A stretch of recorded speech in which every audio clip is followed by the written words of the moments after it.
அஸ்ஸலாமு அலைக்கும் வரஹ்மத்துல்லாஹி வபரகாத்துஹு. நபி ஸல்லல்லாஹு அலைஹி வஸல்லம் அவர்களுடைய மனைவிமார்களை பற்றி நம்ம தொடர்ந்து பார்த்துட்டு வரோம்.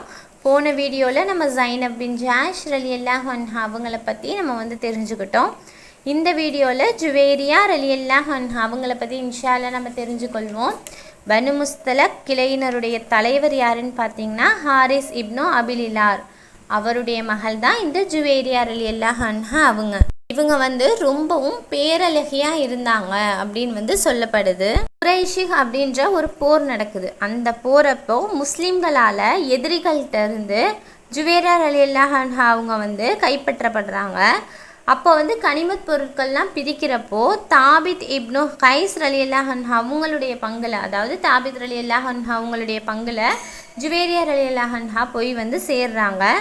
அந்த சமயத்தில் தாபித் ரலியல்லாஹு அன்ஹா அவங்க முகாதப் அப்படின்ற ஒரு ஒப்பந்தத்தை போடுறாங்க. இந்த முகாதப் ஒப்பந்தம் அப்படின்னா என்னன்னு பார்த்தீங்கன்னா, ஒரு குறிப்பிட்ட தொகையை தவணை முறையில் எஜமானுக்கு கொடுத்துட்டா அவங்க தன்னுடைய அடிமையை உரிமை விட்டுருவாங்க. அதுதான் முகாதப் அப்படின்ற ஒப்பந்தம்.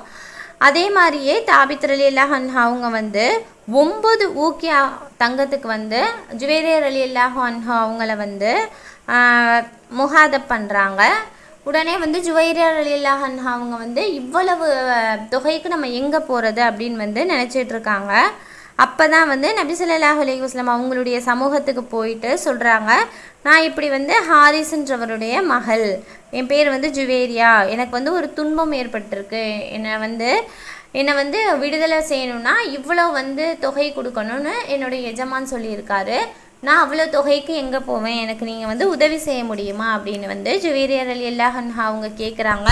இதை கேட்டு நபி ஸல்லல்லாஹு அலைஹி வஸல்லம் அவங்க, நான் உனக்கு உதவியும் செய்கிறேன், ஒரு சிறந்த வழியையும் சொல்கிறேன்னு சொல்லிட்டு நான் ஜுவேரியா ரலியல்லாஹு அன்ஹா அவங்கள விடுதலையும் செய்ய வச்சுட்டு அதுக்கப்புறம் நானே உன்னை திருமணம் செய்கிறேன் அப்படின்னு சொல்கிறாங்க.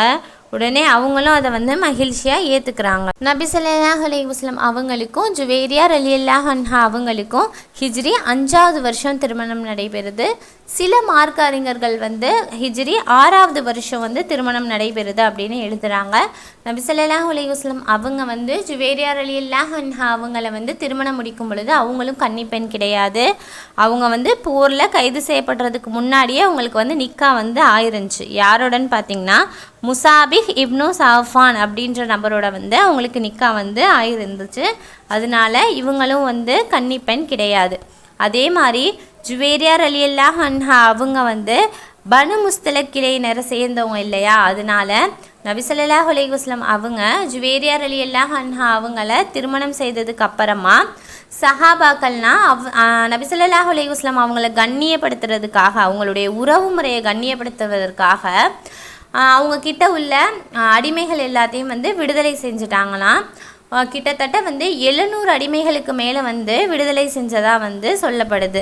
இந்த மாதிரி நபி ஸல்லல்லாஹு அலைஹி வஸல்லம் அவர்களுடைய திருமணத்தின் போது பல நன்மையான விஷயங்கள் நடந்திருக்கு. அதே மாதிரி ஜுவேரியா ரலியல்லாஹு அன்ஹா அவங்க கைது செய்யப்படுறதுக்கு முன்னாடி, அதாவது அந்த முரைசிங்கிற போர் நடக்கிறதுக்கு ஒரு 3 நாளைக்கு முன்னாடி அவங்களுக்கு ஒரு கனவு வருது. என்னன்னு பார்த்தீங்கன்னா, மதீனாவிலிருந்து ஒரு சந்திரன் அவங்க மடியில் விழுந்து அதை தவழ்கிற மாதிரி ஒரு கனவு காண்றாங்க. அவங்களுக்கு என்ன இப்படி ஒரு கனவு வந்திருக்கே, இதோட விளக்கம் என்னமா இருக்கும் அப்படின்னு அவங்களுக்கு புரியலை. ஆனால் அவங்க அந்த முரைஷிங்கிற போரில் கைது செய்யப்பட்டு மதீனாவுக்கு வந்தப்போ தான் அவங்களுக்கு அந்த கனவு ஏதோ நிறைவேற போகுது அப்படின்ற ஒரு எண்ணம் வந்திருக்கு. அது எதனால் வந்துச்சுன்னா, அவங்களுக்கு நபி ஸல்லல்லாஹு அலைஹி வஸல்லம் அவங்கள திருமணம் முடிக்க போகிறாங்க அப்படின்ற ஒரு எண்ணத்துக்காக அவங்களுக்கு அந்த கனவு வந்ததாக சொல்லப்படுது. அதே மாதிரி பார்த்திங்கன்னா, நபி ஸல்லல்லாஹு அலைஹி வஸல்லம் அவங்கள கல்யாணம் முடிக்கும் பொழுது ஜுவேரியா ரலியல்லாஹு அன்ஹா அவங்களுக்கு 20 வயது தான் ஆச்சாம். அதே மாதிரி இவங்க ஹிஜ்ரி 50வது வருஷம் ரபியுல் அவ்வல் மாதத்தில் வஃபாத் ஆகிட்டாங்களாம். இன்னா லில்லாஹி வ இன்னா இலைஹி ராஜிஊன். இவங்க இறக்கும் பொழுது இவங்களுக்கு 65 வயசு அப்படின்னு சொல்லப்படுது. இவங்க மதீனாவில் தான் வஃபாத் ஆனாங்கன்னு சொல்லப்படுது. சில மார்க்க அறிஞர்கள் இவங்க 70வது வயசில் மரணம் அடைஞ்சாங்க அப்படின்னு சொல்லப்படுறாங்க.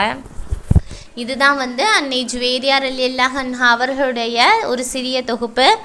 இன்ஷா அல்லாஹ் நபி ஸல்லல்லாஹு அலைஹி வஸல்லம் அவர்களுடைய மற்றொரு மனைவியான உம்மு ஹபீபா ரலியல்லாஹு அன்ஹா அவங்கள பற்றி நம்ம தெரிஞ்சுக்குவோம். அதுவரையும் அல்லாஹ் தாலா நம் அனைவருடைய பாவங்களை மன்னித்து இன்ஷா அல்லாஹ் சொர்க்கத்திலும் மேலான ஜன்னத்துல் ஃபிர்தோஸ் என்னும் சொர்க்கத்தில் நம் அனைவரையும் ஒன்று சேர்ப்பானாக. ஆமீன்.